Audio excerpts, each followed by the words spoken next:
I am going to show you how to roll out a coil. I'm going to start with a relatively large sized ball of clay. Make sure it is all squished together.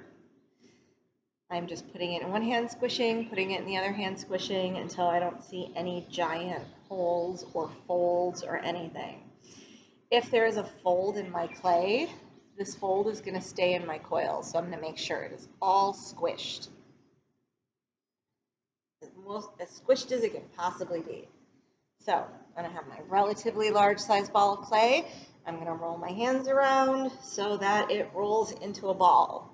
After I have the ball of clay, I'm not going to roll my hands around anymore. I'm going to roll them back and forth like this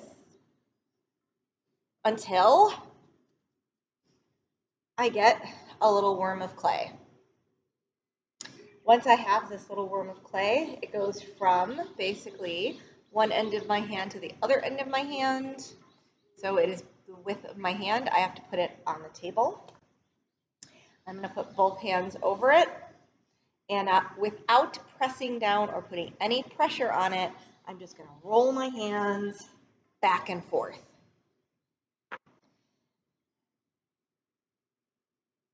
Once the clay becomes basically the same width as my hand, so when I move my pinkies, you can see it popping out, I'm going to start pulling my hands apart as I roll them up and down. So I'm going to roll and pull apart, and then I'm going to roll and pull apart. I'm going to roll and pull apart, and then I'm going to roll and pull apart. So I'm going to just keep pulling my hands apart as I roll. It's this motion of rolling the clay that's going to make your coil. So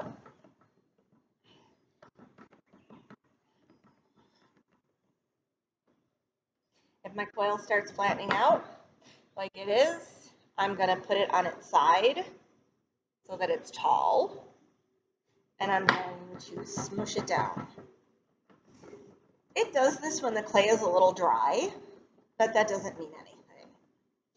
I have a little thing, a little pencil right here that I'm looking at, and I just want my coils to be the thickness of my pencil. So I'm looking at my pencil to know how thick my coils should be. If something happens where my coil splits in half, oh no, now I have two coils. I'm okay with that. You can make your coils as thin as you want, but they should never be thicker than a pencil, and they should all be the same thickness.